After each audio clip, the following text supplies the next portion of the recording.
Hamilton, welcome back to the podcast. It's good to see you. Thanks, Nathan. It's a pleasure to be here. How are you? I'm great. I'm super great. You're a teacher to me. You're a mentor to me. You're a maestro to many, and this is the third time you've been on the podcast, which is maybe one of only a couple people. You and Kyle Kingsbury, I think, have made the most appearances. So this is really special for me that you have agreed to do another conversation. I've got some deep questions for those who don't know you. Just give the brief intro and make sure people know how to find Blue Morpho. I've gotten a lot of value working with you and your online platform there. So brief intro, and then we'll get into some nuts and bolts, some crannies and Thank, nooks. sure. Thank you so much. My name is Maestro Hamilton out there, and I started Blue Morpho, which is a plant medicine center in the Peruvian Amazon in 2002. I've been a pioneer and public speaker about the importance of plant medicines and mental health since then, especially as the growing mental health crisis continues to expand. And in early 2000s, we found that these incredible wisdom traditions and healing traditions from around the world, especially the Amazon, had plant medicine that was really effective and helpful for people to not only heal, but also to open up, awaken, and learn. And I was invited into lineage, and one of the first people that we know of outside of the bloodlines to be allowed into lineage to train, under the guidance of maestros there. And I was brought into a lineage at that time led by one of the most renowned and respected healers and medico vegetalistas in the area, named Julio Jarene Pinedo, in his mid-80s. And I got to train with them in the early 2000s, and then we together created and formed Blue Morpho to share the medicine with people from around the world.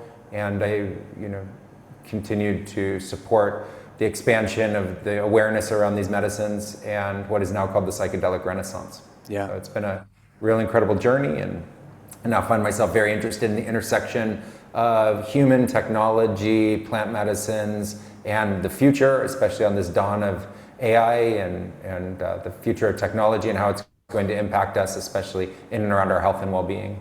Yeah, that's a great summary. That's a great summary. So you're kind of like a polymath in some regards, because you have your hands in so many different buckets, and it takes a very intelligent, I don't want to say wise, because that word is overused. It takes a very curious person and a very thoughtful person to take these different silos and see how we can create a Venn diagram and where do those different containers intersect. And that's what I find so fascinating about you, because that's what I think the imperative on all of us, is to really not just do OBGYN work, but also bring in some of these other modalities to see what other people are learning about life, like the questions we're going to talk about today.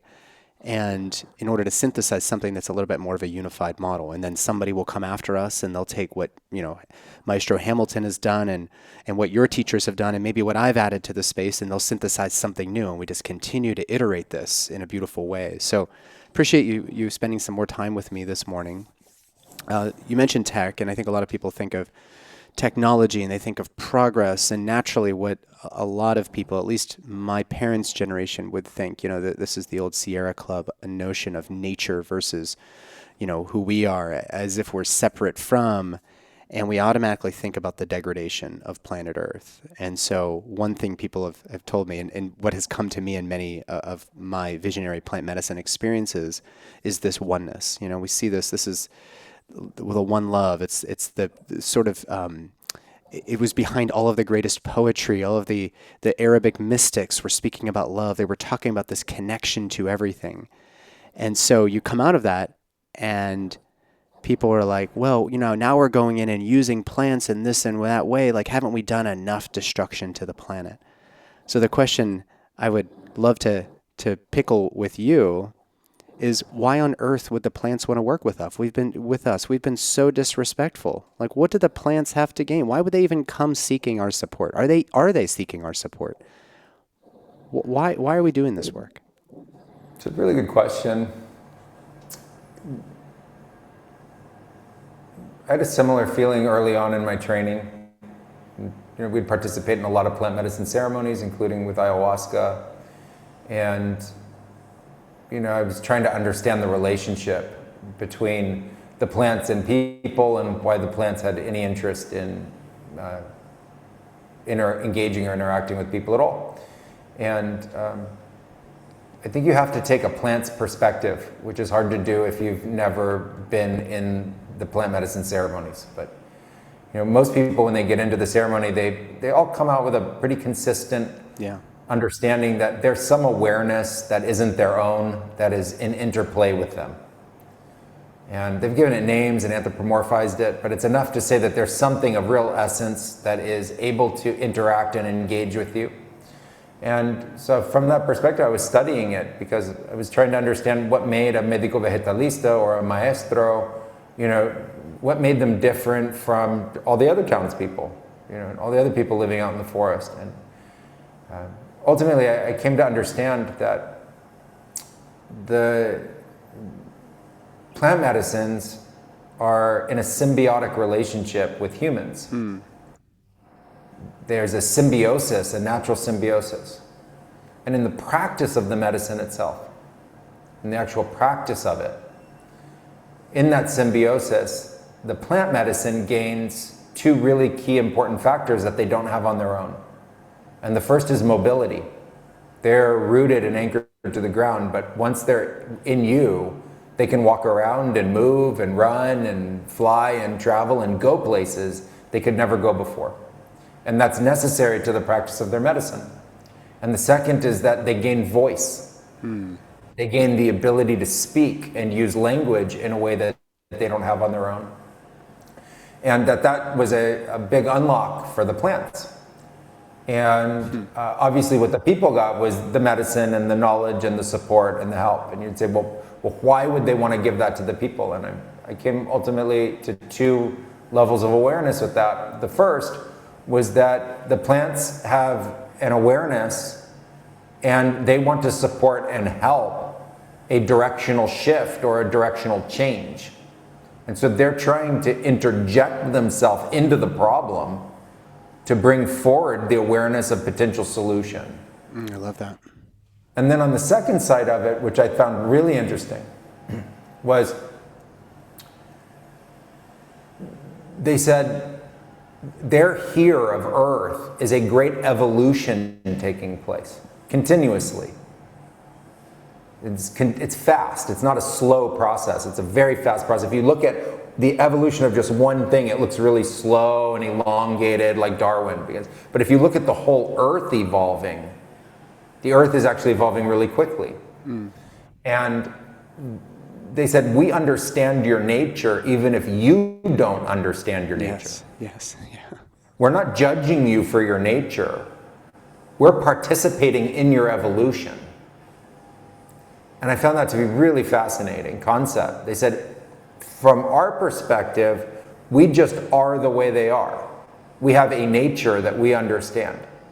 So if we express our nature to help you, it's not with the discernment and judgment based on what you do or don't do with that help, because we help. If we serve, we serve.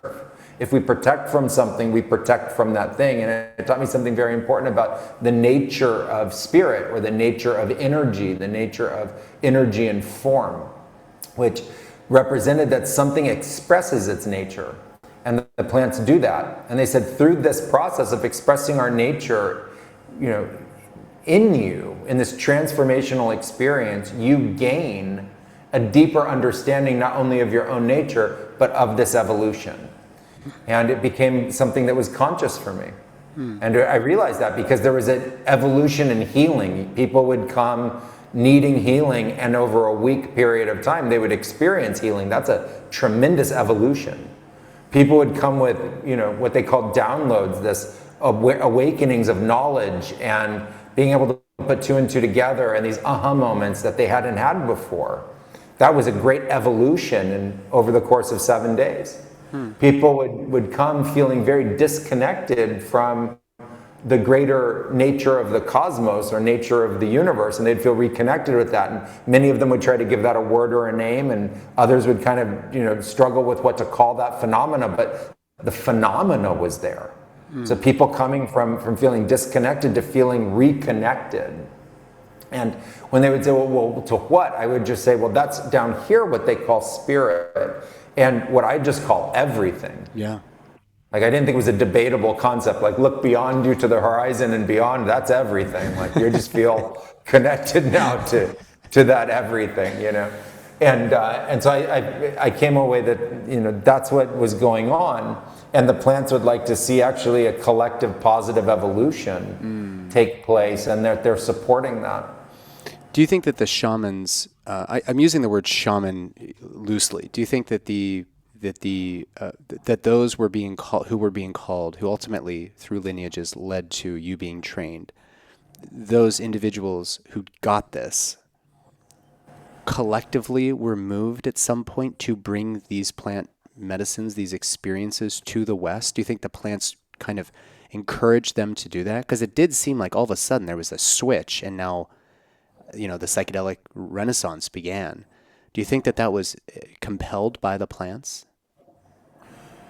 So that's also a great question. I got to live through it, which is, you know, Yeah. great excitement. When I went to the Amazon, there was still a deep-rooted and perpetual tradition of working with the plant medicines. But there was also a dying off of the interest in the next generations to participate. They were starting to be co-opted by Western encroachment. Sure. And the nature of training was isolation. And so, you know, the nature of Western culture, creating a kind of continuous party culture, something that you want to be a part of all the time, these kinds of luxuries like loud music and cold drinks and fun at night. And so, you know, it starts to feel like a really big restriction to be removed from all of that, to learn the traditional ways. And so there was a kind of a dying off of this that was taking place. And it was really an effort of a group of people to, you know, change that. And I got to be part of that. I was a member of that group that, you know, we're working all together on almost a global platform from all over the world. And it started with Terence McKenna, Dennis McKenna, and some of those people, and other people from the psychedelic renaissance, and then underground workers, and then people coming to the Amazon where there was openness to share at least the ceremonies with people. And then ultimately this idea that there was the time to start to teach or train people that came from outside the lineage. And it was actually prophesized, right? So it had been prophesized that at some point, the next carriers of this were going to come from other areas. And that they didn't really have it all worked out, what that would mean, or how people would be trained, or what it would mean to open up the lineages. And some still remain very closed, and, you know, some are opening up little by little. And the one I was in was a pioneer in being willing to train people from outside the bloodlines. You know, and it was supported by the plants. It was inside the ceremonies itself. The plants came forward, and the message was consistent that it was time. Yeah. It's time for this. So, you know, it's very prophetic in its nature. It's hard to try to wrap our minds around it, but it was, you know, it was being instigated by all forces at that time. And a little known part of the story, which I also got to participate in, was that I ended up renting Iquitos, the capital city of the largest province of Peru, which is in the northeast, called Loreto, is the state capital. And it's equivalent of the state capital for, you know, like a US state. And that's where I was living, and I would go into the forest from there and train and come back to the city. And I ended up renting a house. It's a very tiny house that, you know, like many cities, they're row houses, they share walls. Mm-hmm. And so it's just 5 meters wide, 15 feet wide. And at that time, on my left was the state governor, and on my right was the Lima congressman, representative, the two top political figures in the province, shared walls with me. And, you know, I was in my early 20s, a foreigner there, interested in plant medicine. And so we had an opportunity to just talk. And it was through those conversations that we aligned not only the plant medicines for the indigenous, but also the allowance of Westerners to be able to come, which ended up becoming the plant medicine industry. And we aligned that was something that could be very beneficial and positive. And it's a little known part of the history of this that at the what would be state level and then at the national level, there was acceptance and tolerance for the sharing of the plant medicines from 2002, 2003 going forward. That also made this possible.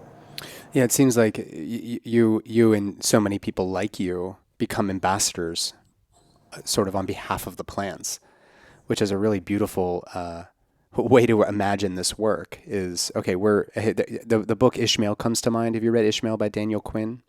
I haven't. I'll bring you a copy in September, which couldn't come any sooner.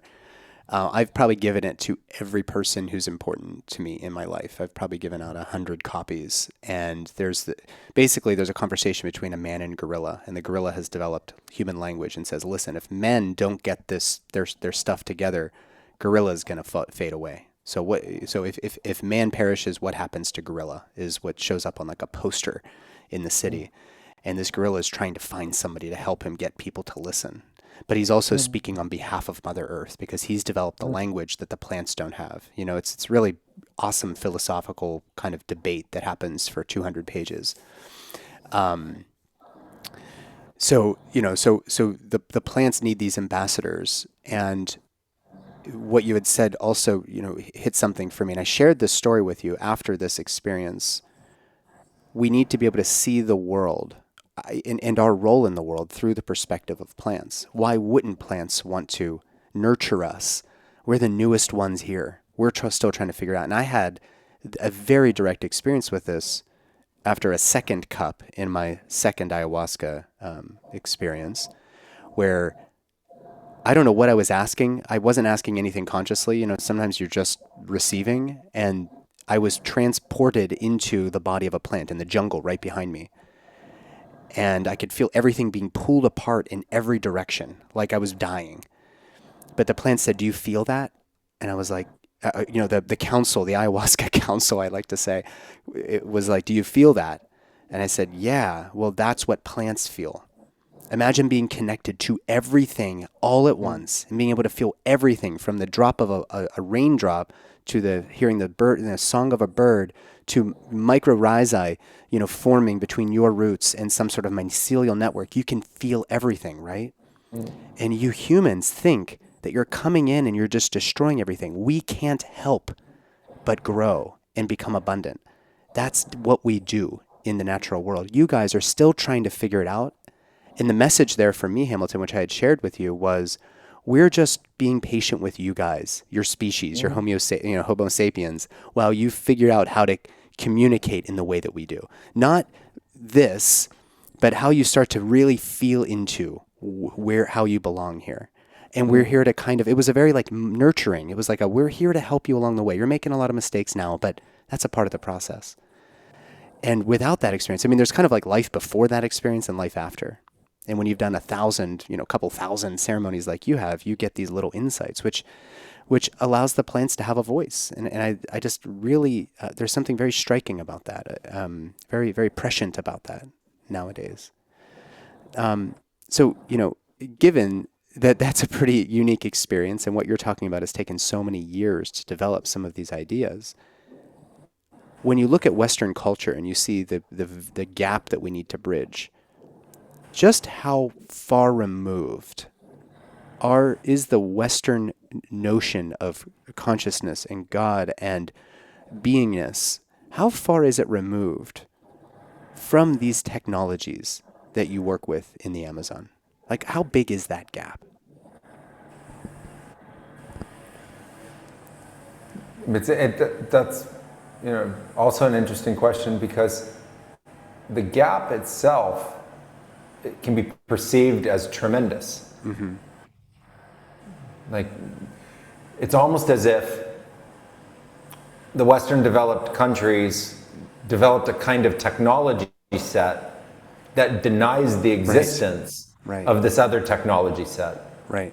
Some people might argue that. They might even actually try to, put all their money on that question. Yeah. Yeah, and And the other technology set is unique in that it allows for, the Amazonian technology set allows for everything that's in the Western technology set. So it just absorbs it. It just says, oh, look at humans and their tools. Look at humans and all the tools they made. They started with a stick and started reshaping the stick, and now they're at satellite clusters and AI in space and zero-point energy and fossil fuels and massive construction, megalithic projects, etc. It says each one of those is a tool. That's how it gets summed up. Yeah. That technology is just another form of tool, a massive web of fiber optics and data centers and computers in the billions and billions of Homo sapiens with handheld phones. It says, oh, look at that network. Look at those tools that you've created. Right? And so where did it all come from? It goes, it came from your mind. But where did your mind come from? It goes, it came from your consciousness. So it just absorbs, the Amazonian technologies absorb it. So that's the chasm, right? One side denies the existence of the other, and then the other side says you're bubbled inside this great understanding. Like, we are the multi-million year evolutionary earliest predecessor technology to even how we're having this conversation today. That's the argument that you would find in the Amazon. The argument in the Amazon would say that what we call atoms is a technology, in the intercombination of atoms into molecules is a technology. And it would say that the formation of those molecules into cells is a technology of the planet Earth. Right? It would take this holism approach of understanding it. And then your plant medicines are found within that, and all the other kinds of networks are found within that, whether it's mycelial networks or the entire Amazon rainforest as a network in its own right, or an ocean as a network in its own right. It'd be seen from that lens and that perspective, a kind of holism or holistic perspective. Now, when I look at it from my own experience, that gap doesn't seem to be so big to me, because the ability to unite the two for the side that is denying the existence of is to just have an experience. Right. Yeah. So you go from, I don't believe in that at all, there's no way that could possibly exist, and then the next day you just say, okay, I was wrong. Yeah, you're in. Yeah. Okay, I've been corrected. Like, I was a little kid and I, one time got some basic arithmetic wrong and the teacher just corrected me in that perspective. I've seen that now with thousands of people have these experiences and say, oh, from this other way of understanding, it's not that doesn't exist. It's that all of this is part of something bigger than just us. And it showed that perspective was from a very specific lens or a view that the individual had. And so I understand that it can seem so dramatically separate, but at the same time, it just takes an experience to, have a new perspective or a new point of view, and then, learn how to see through that lens. Yeah, it just takes one experience, like a real surrender to the possibilities. I think nowadays we oftentimes become so steeped in what we, a great example of what I'm getting to is like, let's say that you have, some sort of dissertation for your PhD at Harvard, and then you go years and years and years doing research that supports what your hypothesis was, and then somebody else comes from MIT and produces a study, and you're like 85, you're getting towards the end of your life, and somebody produces a study that says, actually, based on all of that work, I took all of this gentleman's work and I redesigned this model, and it actually turns out that model isn't his model wasn't perfectly complete. It would be like, Professor, the first one who's at the end of his life, saying, "Oh my gosh, that can't be true. I've spent my whole life on this hypothesis. You can't tell me I'm wrong," rather than looking at it as, "Oh my gosh, I've contributed so much to the development of our notion of whatever that hypothesis was, meant to clarify." We have that great opportunity, but there's a little bit of egotism or something that gets in the way of us just saying, you know what, I was wrong. You're not. Most people aren't incentivized to admit that maybe I was looking at this problem wrong, and maybe the plant medicine experience is an opportunity to actually feel into what would be like if you just had your world, your worldview shifted a little bit. It's actually quite beautiful, because if we have it all figured out, then why even be here? Like there's got to be something new to learn, and each of us has our own story and our own experiences with this. Okay, I want to ask some big questions that have become not the purview of physicians, and yet I work in birth and I work in death, and there's some really big things that come up often. The first is a concept of God. A lot of people may even be atheistic, which I don't even know what that means anymore, but they may say, there is no God, we just die and become worm food. That's kind of a boring way to look at life, but if that's a part of what an atheist might appreciate, I think I probably at one point I felt that way in my early 20s.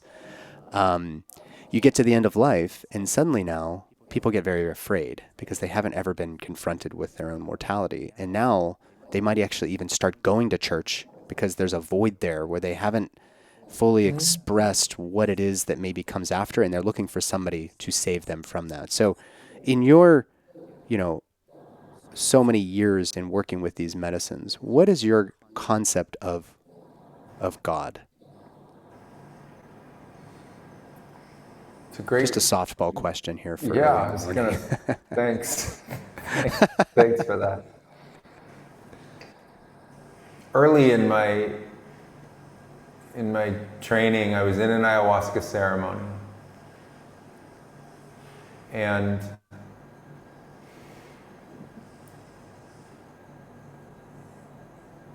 I had an awareness that came through that when we live in the bubble of the view created by our ego, when we live inside the view of ego, it's very easy to create the argument of not believing in something. It's just very easy to do that. And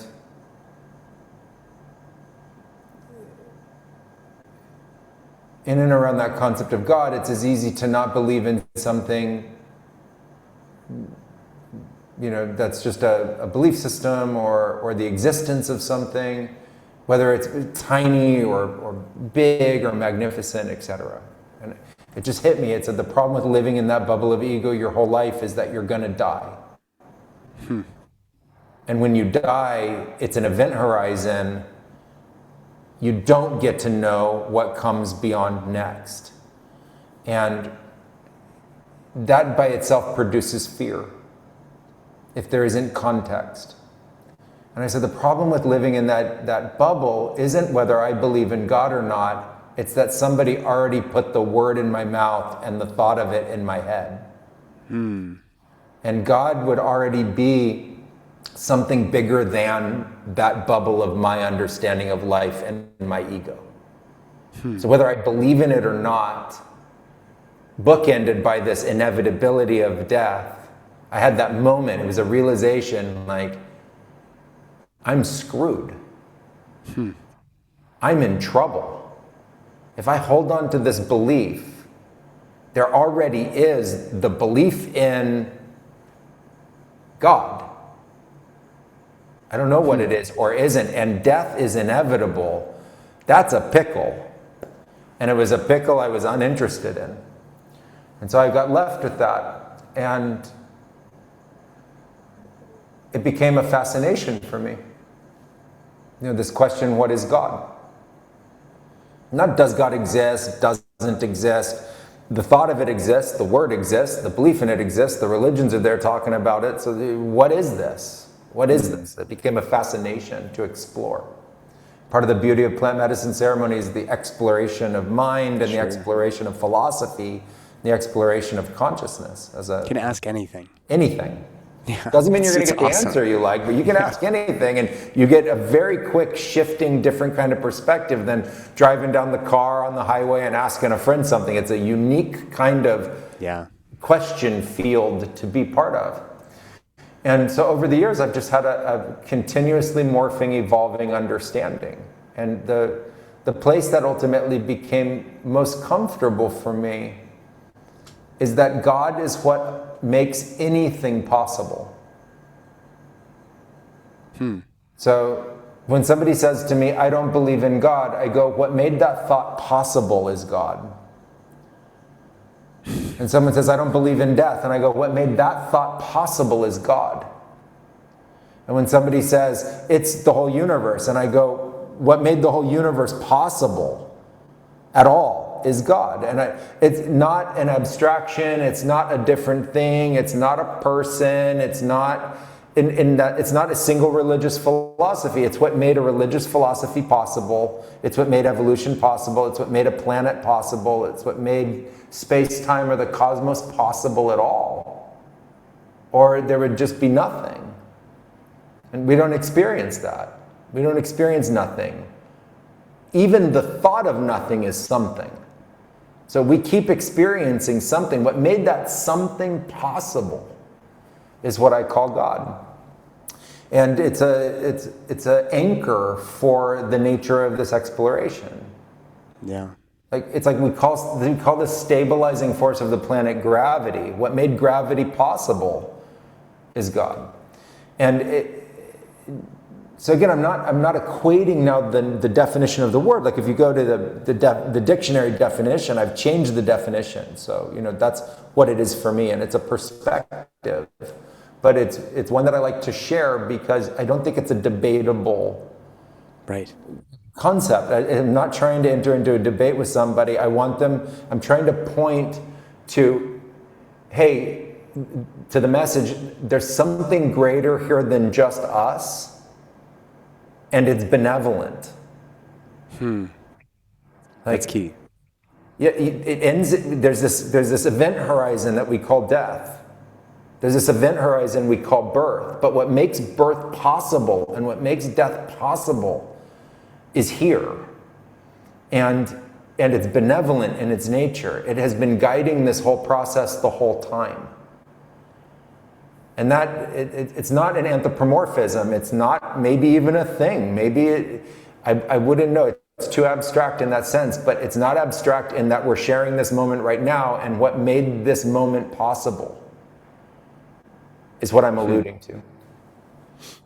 It kind of brings to mind Nassim Haramein. He's this quantum physicist. He's kind of all over the place at one point on podcasts and whatnot, but he had told this story where he shows up as the new professor of physics or something, PhD, whatever, the new guy at the University of Chicago. And he's sitting in amongst all of the chair people and all the physics gurus at this prestigious university. And they've got all the kind of like Goodwill Hunting. There's all the whiteboards with all the equations and proofs and all this stuff. And he raises his hand, and they're talking about whether or not the universe is expanding or something like that, with these classic questions. He raises his hand and he puts a bunch of tape or something on a balloon, and like little pieces of scotch tape, and he blows up the balloon and blows up the balloon. He's like, okay, so everything's expanding. I think we've got enough evidence that these pieces of tape are expanding, just like in this balloon. He said, what I'm interested in is who's putting air into the balloon. And he was actually criticized pretty heavily. He may have even been ousted right off the bat because they perceived that he was bringing up this concept of God and bringing it into science. But he wasn't actually doing that directly. He was like, there's something that is making it expand. What if we maybe called that God? It doesn't have to be a creator in the sky who's moving pawns on the chessboard, or maybe it could be. It doesn't really matter. But when we take a step back from even some of these classical questions and we just ask, well, what is life? Like life, this is all God. Like how could it not be? There's something here. It's not nothing. So that something is God. And then, of course, religion creates stories about it. And I think, like you said, it implants these ideas that become unshakable truths for people until they have somebody, who might get them, or something like an experience that helps to reframe that for them. You mentioned the event horizon that is death. What do you think happens after we die? We probably should clarify this. What happens as life goes on, but what happens to Hamilton? Is there something that exists? Maybe you can speak to karma. Do you believe in karma, reincarnation? What's going on after we pass that event horizon at the beginning? This is where I see as the beginning. Birth is the end.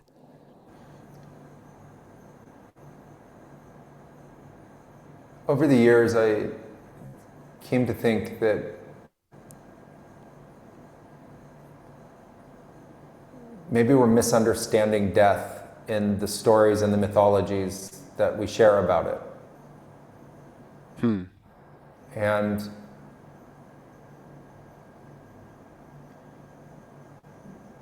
I started to ask questions. You know, there's an interesting phenomena that happens.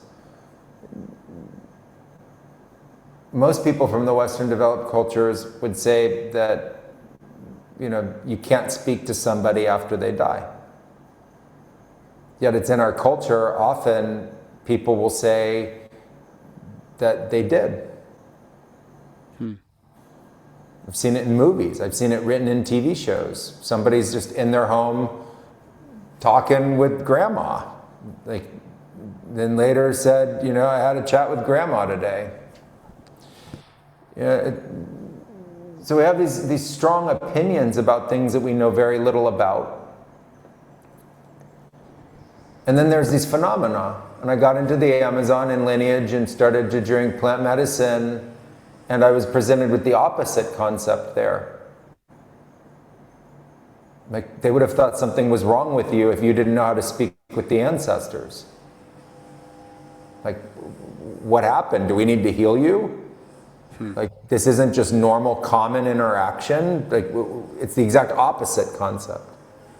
I was a young anthropologist, astounded by this, shocked by this, astounded by this.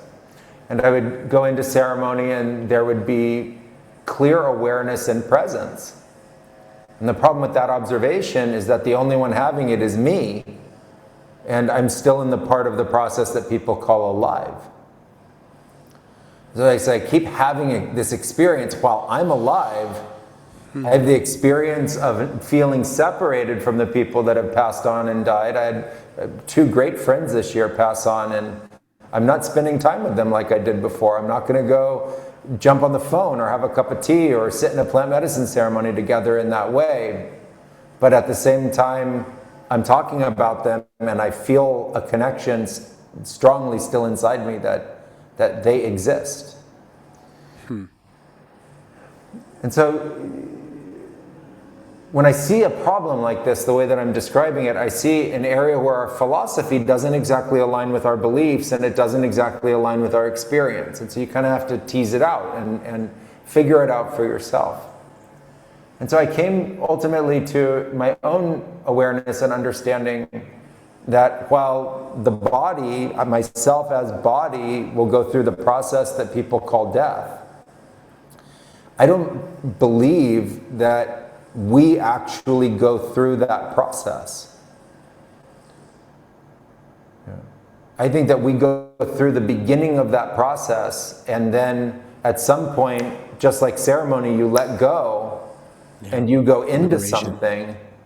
You don't come out of something. So I don't think that the experience of what we call death, which to me is returning the animated form of life that is still made of the earth to the earth.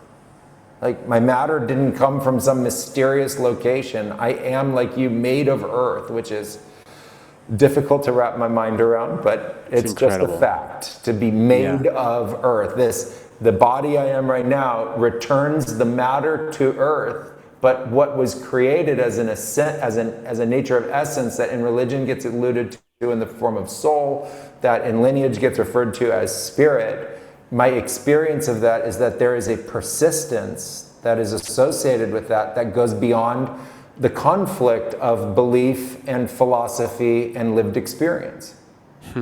There's something essential that has permanence and continuance.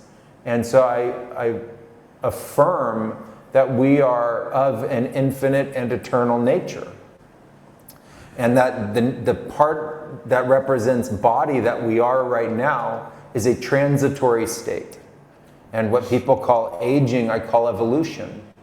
That is the nature of our ability to witness the transitory state of being made of planetary matter, which again I say is very difficult to fully embrace in my mind, the phenomena that is. And Stardust. Yeah. yeah, stardust turned planet, turned water, Turned and Hamilton. and matter turned Nathan and Hamilton, yeah, and tables and computers and like, sure. Like what, I love what a lamp. magnificent place we live in, and I don't normalize that. I allow that to be a miracle every day. This was in, I don't know, another one of my ceremonies. There was a model for how around the sort of passive creation process of nature and how that process unfolds within the womb, for example. And that there's this creative impulse. It's imagine like a beat that's playing, like a steady cadence, and you can't see it, you can't hear it, but it's there. Kind of like a pulse coming from somewhere. And then the feminine of the universe starts playing a song. And so there's an audible sound to this. There's something picking up the beat, so to speak, similar to when you're just feeling the music and you just start moving your hips, you just start catching the beat. And then there's the masculine forces of the universe that actually put form and shape to it. This came to me as a very, very real insight into something that I've grappled with for a long time, and I'm still evolving that language. So that'll be a part of my exploration with you and in all the work that we do over the years. But without going deeper into that, that's one part of this question around where do babies come from.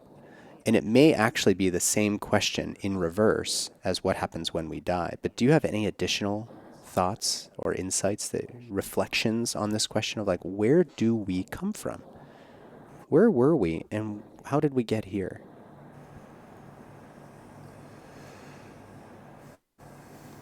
Again, I preface in the nature of an answer with these are transitory perceptions that we can muse on and dream about as part of being alive.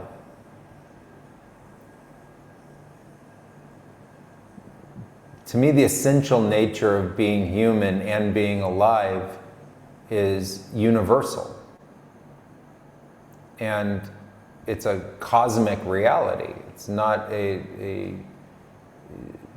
made up simulation of some kind of cosmic reality. Like, just 60, 70 miles through the sky is the rest of outer space waiting for you. And so you inherently are not only planetary, but you are cosmic. And the essence that babies are made of is that fabric of space-time, that essential nature of the universe. And where we are alluding to that something, that true potentiality of something, not somewhere else, but right where conception happens, right where zygote forms, is that same locus of that potentiality and union. And I think of it as a stunning trinity, that the evolutionary expression that we've studied in evolutionary biology of what we call sperm and egg come together. But where that takes place is the universe. It's not just the womb and it's not just Earth, it is also the universe. And it's in that union that baby forms, that baby happens. And the part that we call soul is the part that I see as being universal, and the part that we see coming from mother and father and the male and the female is the part that in that trinity makes that baby whole. And to me, it's a beautiful form of sacred mathematics that we have there, a form of like three unique concepts, that sperm and egg and universe unite in that moment. to allow for the emergence of soul or essence in physical form. That's right. And it's not from somewhere else, like here's a room that's somewhere else to that room and there's a door and I have to go through the door. It's not a portal like sci-fi film. It's an emergent phenomena that we are not in control of. We can guide the elements, the pieces and the parts to make it happen. We've figured out how to replicate and do it in a laboratory, but you do not get to choose whether that's going to happen for you. And the philosophical proof for that is all the people choosing right now to have it happen and it doesn't happen, and all the people not choosing to have it happen and it happens, and the people trying to stop it from happening and it still happens, and people trying to make it happen and it doesn't happen. It's not within that 100% field of our decisive choice. And so it's an emergent phenomena still, and I think it's the most miraculous and sacred. It's how we both exist at all, and it's how anybody of any species that comes from sperm and egg are created. And there are other phenomena where that same union exists in seed and in other forms of life that starts to grow. But that's how our essence comes into the manifestation of life, of this creation. And it's a very unique phenomena if you look at it in an ayahuasca vision. And on all the groups that I lead, I'll take us on this journey to go back into that moment for ourselves. Because when we look at it from this perspective, and you see it on like the Discovery Channel, Science TV channel, it's a microscope making something so small look big enough to see. It's a microscopic thing that's taking place. But in the vision, it's a macroscopic thing. Right. In the vision, when you're in it, it is a macroscopic phenomena, and it's a very unique vision because the scope and scale of what that microscopic essence is connected to is vast. And you don't see this thing and this vastness as being two separate things. You see this vastness manifesting the nature of that union in that microscopic, for us, microscopic moment. And so, it's an incredible vision, which is why I like to lead people to it. And then that was us, and in a sense still is us, only us now having evolved from that moment on. Sure. Yeah, and I don't want to, to be super clear about what my vision was. It was actually not about how babies are made. This is how everything is made. And there's obviously these other elements that make human beings unique from, other matter in the world. But that was beautiful, Hamilton. The one little thing I want to interject with and to go a little bit further is, I don't believe that a baby is materialized at point zero. There's a lot of people that feel like, we call this conscious conception. They feel like there's a baby trying to come through. So they're picking up on the potentiality of matter being formed, which draws into question the linear notion of time and ancestry and everything else. Like I have had, babies that we've lost come through me in ceremony. And I don't mean on medicine. I mean like sitting around a fire, chanting and singing, and suddenly every hair on my body stands up and I get a wave of, that was a life form that just passed through. And I know what that life form was. It was that baby we lost back in that year. So there's also this notion that like, okay, we have this time and then something is created and that thing grows up and gets older. That thing was already created. We're just seeing it materialized in physical form at this moment to sort of put something material to whatever it is that you were perceiving, coming down from the heavens as a form of a baby, dropping into the womb, whatever. There's all this beautiful language, which is all contributory to the overall understanding of maybe what's happening here. And maybe we don't have to understand it at all. It is fascinating though when I hear families say that too. So have you ever had that experience of like maybe a baby's trying to come through here? You're picking up on something, the potential for something to materialize like that? My personal understanding is that, the nature of that essence I call soul. The word to give form to that essence.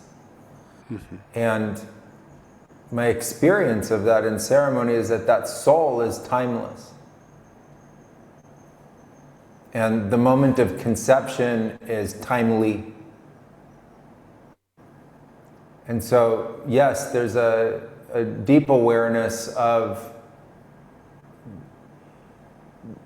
sort of the preparatory nature of the cosmos to seed soul, to allow the conception of soul and to have that come through in a way that defies our linear understandings.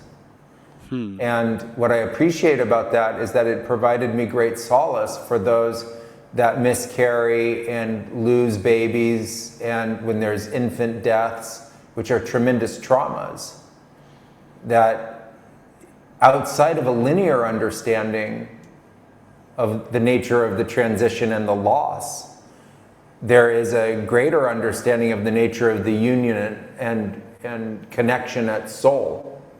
And in Vision, I've shared and helped guide many people who have the trauma of losing loved ones, especially in infancy, to go find the souls of the babies that were lost, to go see how they are today. And often in our media depiction of that kind of concept, the baby is presented at the time of death, the age, the way it was when it was still the alive form. And what the people report back from seeing is actually a tremendous evolution in the life of the being that they interact with. So that soul didn't get to evolve in human form, but the soul is evolving in some other way. Continued evolving as part now of however they can connect, or however they're actually experiencing the nature of that vision. Again, just like we started the conversation saying, in Vision, there's this consistent feeling and sensation and awareness that people have without any training at all in this, that the plants are providing some kind of awareness of other. It's not all just coming from the self. The same thing happens when people connect with ancestors or with people who've passed on, or loved ones who died young and have transitioned, and even babies that barely formed at all, miscarried in the first weeks of life. Pregnancy was detected and miscarried, and there's still an essential connection. And I've had many people come to me say that they've experienced tremendous healing from the experience of miscarriage, not because they got over the miscarriage, but they met their baby, is what they said. I've heard that too. They said, I met my child, and my child's fine. I mean, it almost brings tears to my eyes. Like, they say, I met my baby. I thought I had lost my baby, but now they're connected again. Like, what a beautiful concept. Oh. What a miraculous thing to get to experience and say. That happened for a close friend of mine just a couple months ago. Incredibly powerful aspect of these tools.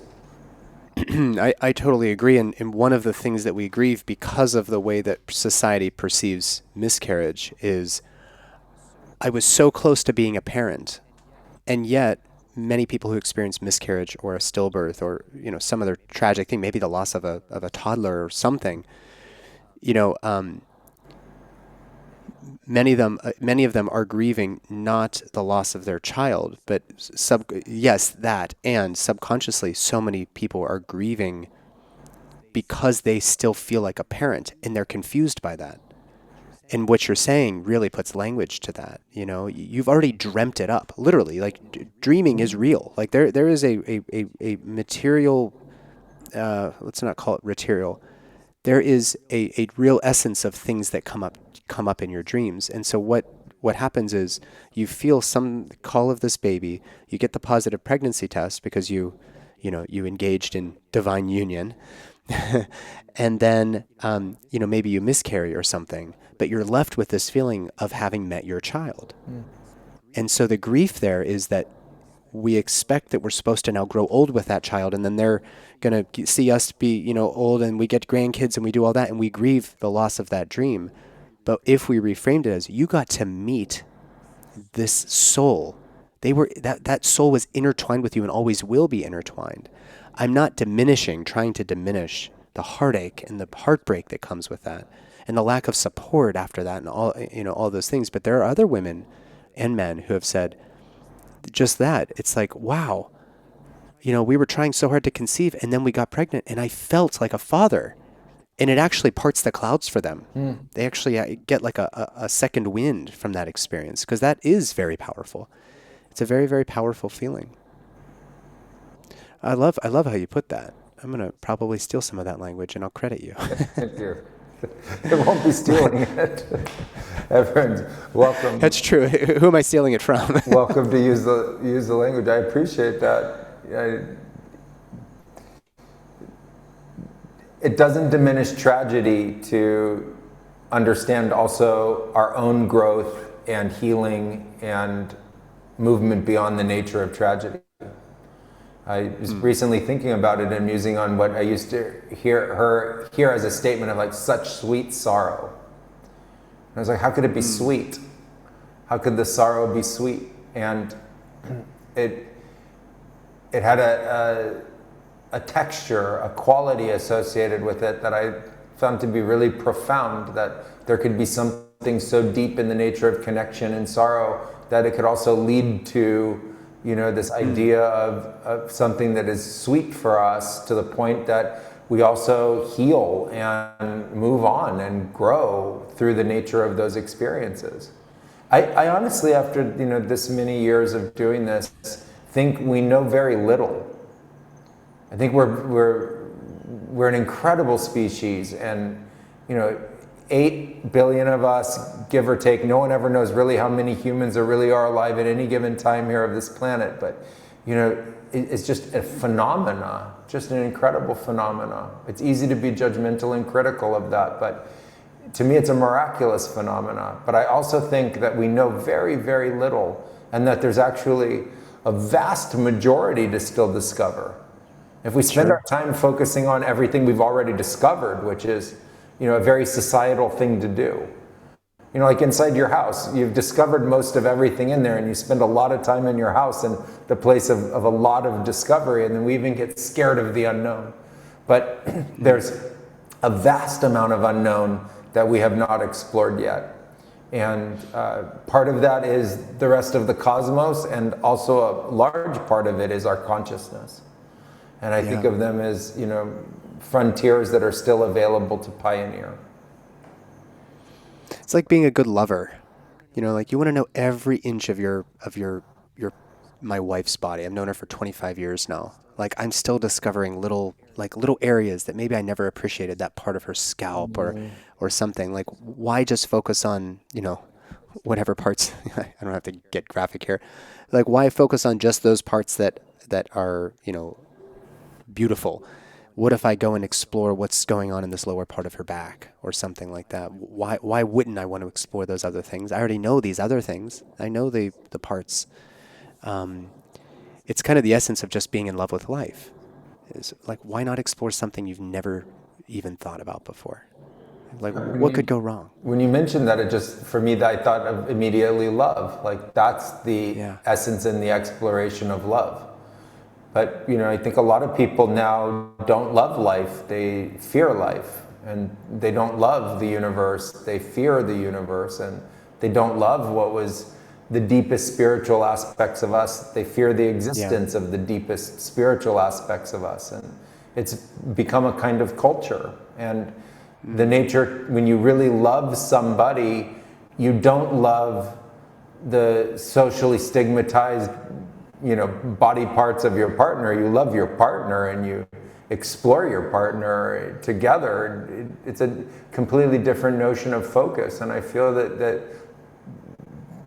that witnessing of somebody or something from that miraculous place allows for that wonder, that sense of wonder, to be reestablished and reawakened within us, giving us the opportunity to turn off fear for a minute and, lovingly open our eyes to something new.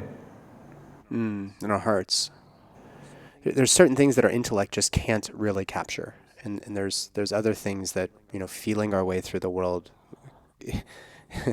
from the lens of curiosity, it's like, wow, what if instead of just experience everything through your ability to compute, what if you actually could feel your way through the world? It's almost like reliving your whole life through the sensory experience or through, the identifying what emotions are circulating here around this thing. And love is the greatest example. You can't measure love. How much do you love your wife, Hamilton? 6, 7, 10? No, It's not measurable. It's not a no, thing. no, and it's not meant to be. Yeah. It's not meant to be. The question on love's a great one. It was a perplexing notion for me when I was younger. Is the story of looking for love in all the wrong places, and I lived that, and ultimately, in a ceremony was really distraught, and I'm calling out to the universe, where's the love, where's the love, where's the love, and it was all from the mind, and I hear a clear communication that says, in your heart, here, not here. Here's the thought of it, and here it actually is. And you can cut yourself off from the neck and not think about the fact that it is a complete different epicenter within your body and a different miraculous phenomena that you are all the time. Even while we're sitting there, just in our minds thinking. How many people spend their day not being aware of the fact that they're even breathing? But they didn't stop breathing just because they weren't aware of it. Their just mind was focused on something else. They were in a collective imagination and mental space that didn't include the nature of the physical body. And I think it's a common, Western trait now to live that way. But ceremony teaches us to feel. And one of the first things we feel is the heart coming back online. You feel this massive heart expansion that takes place. But then it's also coming into the feeling of the rest of the body, feeling through the body, like the body being this incredible diaphragm, like a microphone to all the forces, energies, waves, and different kinds of radiations and energies that are present in any given time, as well as, feeling like when you walk, the feeling of the base of your feet and really tasting your food and feeling what it's like to sense texture and touch. Part of all of that is getting beyond the mind and just awakening our senses to embrace life. And in ceremony, you get to a point where you're not scared anymore, and you start calling forward the ability to receive more, to understand more, to grasp more. And when that happens, you turn on, your body turns on more than the mind. The mind actually calms way down into a deep meditative state, like you would think of like Eastern philosophical meditators, and you become aware of everything. And it's incredible in the forest. Not only can you distinguish so many sounds that weren't there before, the sensitivity to sound will go up as if it sounded, like barely in the background to sounding like you're at concert level, decibels. And it's the exact same amount of sound. And all it is a shift in mind and a shift in feeling. Yeah. It's the same amount of sound. What's changed is our perceptive ability and how much comes through and how much information gets communicated through those sounds. I thought. Oh, sorry, good. I was just going to say, to me, you think if you look at the map, the Amazon River Basin is larger than the continental United States. So I think from coast to coast is just a single forest. And there's one continuous song that nature sings from dusk to dawn every single day. And it's the sound, it's all of those sounds, and it's a beautiful symphony. And when I was with the indigenous, they called it a medicine. Wow. So they didn't call it like noise they called it a medicine, and you'd go into ceremony and they would let the medicine of the song of the forest heal you. And they would guide it. And it was just incredible. And then I zoomed out once in vision and saw it as it's almost like you're flying, you're zooming out, and I just heard the song sung it's unbroken. It's sung through the entire Amazon. It's a space larger than the continental United States. And it's one single continuous song made up of an uncountable number of life forces.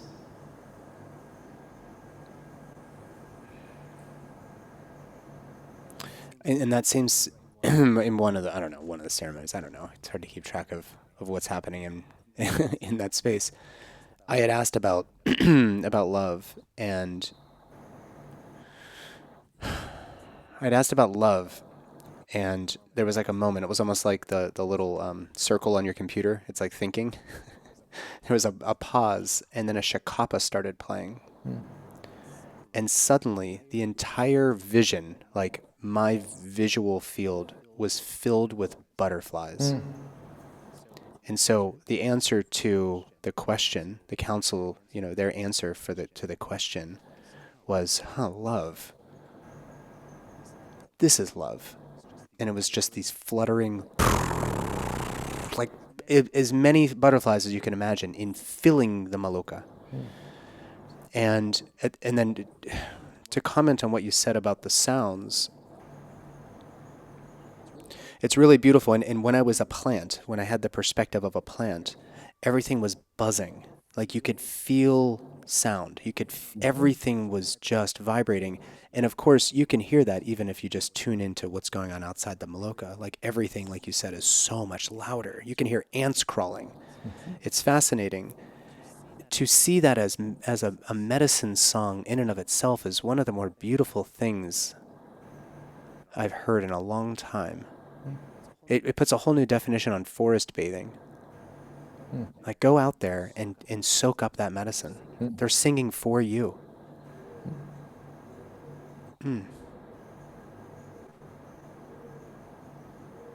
When you're down in September, we'll sit in that together, and I'll show you. You can watch the sound waves go through the body and be absorbed by the body, and you can watch and envision the geometric patterns and the colors which are of a human body transform by absorbing those sounds.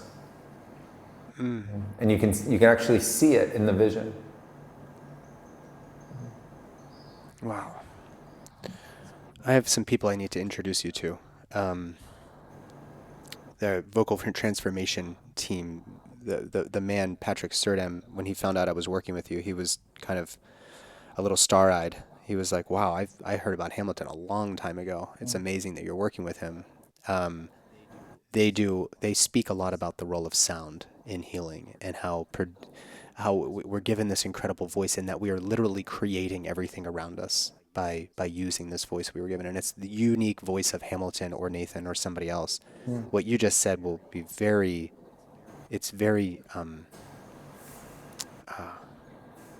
I'm like losing my words now. I'm just so blown away. I think everybody kind of knows what I'm saying. There's a something there, a connection that needs to be made. One last thing about the brain activity is I think Robin Carhart Harris, who's I believe at UCSF, he had done a study, which is a very tragic study actually, putting people on psychedelic plant medicines and putting them in an fMRI scanner and seeing what brain activity does, and it shuts the brain is like off, which is so interesting because we think of consciousness evolving, as a consequence of the mind. I'm sorry, the yes. So what we think is consciousness versus the mind and the brain activity being a consequence of something else like consciousness, which is to me is just fascinating.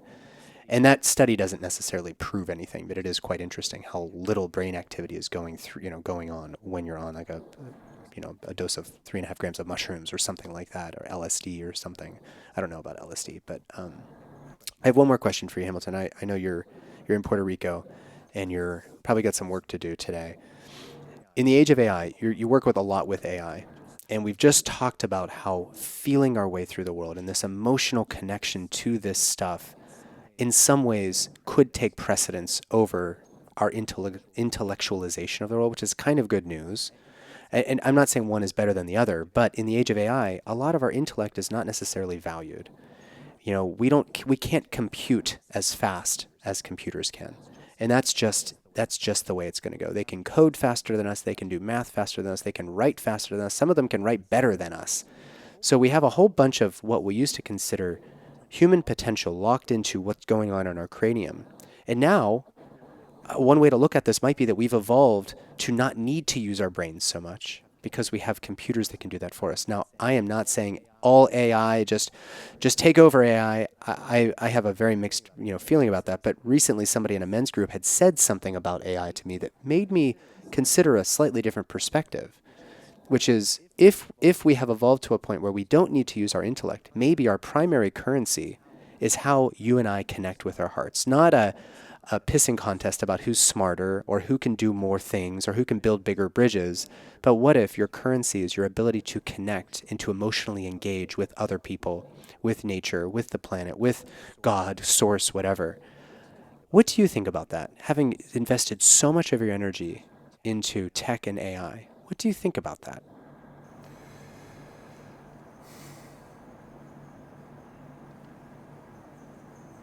I think when I hear the stories about AI, the comparison is to the disrupt to the world that was. But it's the world that was that has birthed AI. So the AI algorithms that are being currently used, the core mathematics was developed in the 1950s, 60s, 70s, 80s. And it required the expansion of all of this cloud compute and data creation to make it all work. And when I see that from an evolutionary perspective, the world that people are concerned about losing was the world that has been creating this transition. The world I'm interested in is the world that comes next. I'm interested in the world that our children and our grandchildren and great-grandchildren inherit. I'm interested in the role that technology plays in the advancement of civilization, society, and community. The things that we hold most precious to us as a society now, in today's day and age, are actually very recent evolutionary phenomena. If we look back hundreds of years, the jobs and social roles that are common today didn't exist.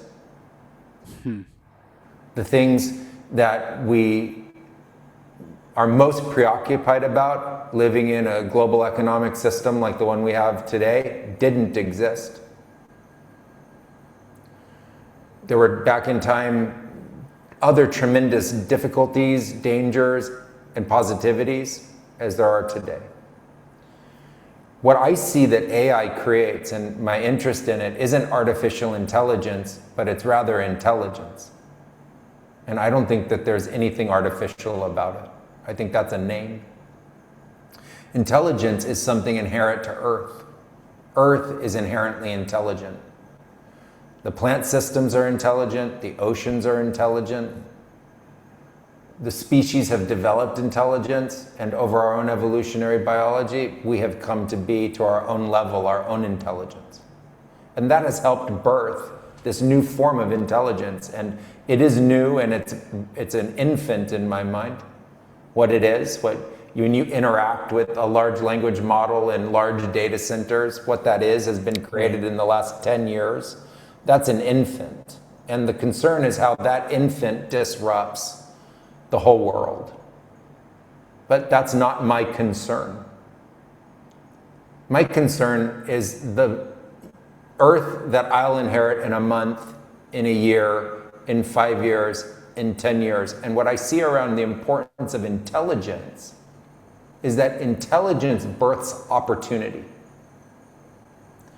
The first opportunity that it's birthing for people right now is introspection, concern, question, thought, point of view about something that they thought was a long-held, steadfast reality, when actually that steadfast reality is a social system that was created post-World War II that is less than 100 years old, but has been a dominant force in all of our lives because we were born into it. And it's the nature of that system that is right now in the the first stages of being evolved. The opportunity that I see for people is the opportunity that we create. And what I see right now is really interesting about an LLM and the access that people have to them is that they're using it to create. They're using it to create businesses, they're using it to create music and art, they're using it to create thought partnership, they're using it to create friendship and connection. Some of that is maybe misguided and some of it might be really advanced and very interesting. But it's already being used to create. If we give a lot of the role of our intelligence to these systems, what it liberates is the opportunity for our intelligence to be used for other purposes. That's exactly, yeah, I was thinking that as you said it. That's beautiful. And the earth does not misplace its intelligence. So where we are collectively part of Earth's intelligence, the freedom of that intelligence will free us to create things we have never, ever conceived of. And for me, that is the end of the dystopian narrative as a finite conclusion or a foregone conclusion. And it opens it up to an infinite possibility field again of what we can become. So I personally find it appealing to offload routine uses of our intelligence, which I don't think is the best use of our intelligence, to intelligent systems that can do them better than we can do them, and allow our intelligence in a form of opportunity to be freed for us.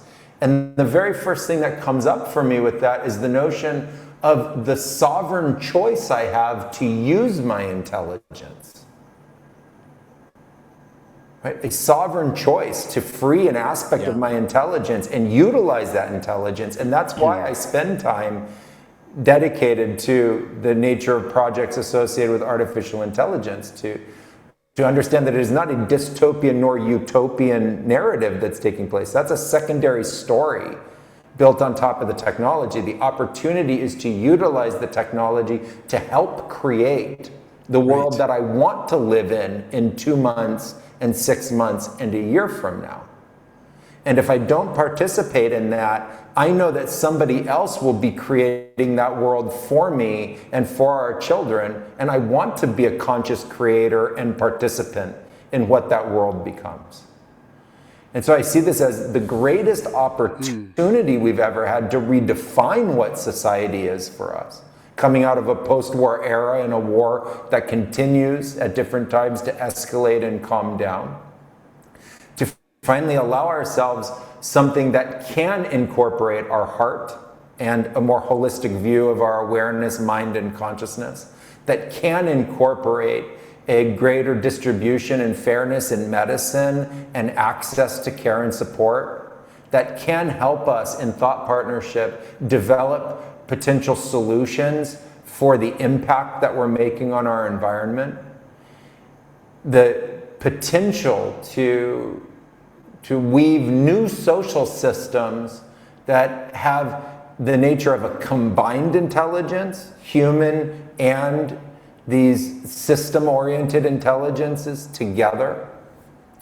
And when we go into, in the current form, of the models themselves, what's important for people to understand is that the models run on a level of systemized mathematics that's higher level than most people normally think in or are capable of thinking in. And so it's not a replacement of our intelligence, but a great expansion of our linguistic abilities to wield our intelligence. So it's you plus a lot of intelligence, not it takes your intelligence. Now, if we allow other systems and people who are controlling to want to replace our intelligence, then collectively, once again, that was on us for not seizing this opportunity to participate in the liberation and opportunity of our intelligence. And I support the idea of our future generations not following in our footsteps, but carving new footsteps, expanding the nature of who and what we are and have been, looking into the unknown to discover more and to solve the greater problems that we have, and knowing that we're supporting our children in being those generations. And then when I really look forward into the future, because in ceremony you see this, you can think back 10,000, 100,000, 200,000 years. I think, well, what will we be 100,000 years from now? And I don't imagine anything dystopian. 100,000 years from now, I don't imagine a dystopian future for us. I imagine a future where that many generations of children actually live with a much greater expansion and use of their intelligence and understanding. And they have built systems that represent a kind of balance and harmony with the natural world, as well as being civilization and advanced, and having solved what we consider to be our greatest social dilemmas. And so I only ever see that narrative that represents a dystopian disrupt when we look at the world that was. And that's also the world that's filled with our greatest problems to solve. Yeah. My goodness. Everything you just said, that like 5-minute riff was everything I needed to hear this morning. Because I've been like chewing on this. You don't know me that well yet, Hamilton, but when I get a hard problem, I just chew on it and chew on it and chew on it. Like, and the word liberation, as soon as you said that, that actually was a great, it really eased my heart and my mind. And I don't mean my brain. I mean like something within me shifted a little bit. And I think it's relevant to point out that we needed our intellect to get us so far. We needed that, and that is still critical. It's still important. But if we were liberated from having to use our intellect for everything at every moment of every day, we can drop out of our heads back into our bodies, back into our hearts. And it's that, actually, that's the source of how we're going to get through the greater dilemmas that have plagued us, so to speak. They've also led to quite a bit of, artistic expression. Conflict leads to creative, expansive ascension through the arts and through so many, the various renaissances and all of that. That's true as well. But what if we could drop back out of our heads? What if we were given the opportunity to be liberated from just this organ here, this noggin, down into our bodies, so that we can connect here, as opposed to just continuing to connect here? What if AI could help facilitate that liberation? That is a very, very interesting perspective. I really appreciate that. Thank you. Wow. Yeah, thank you as well. The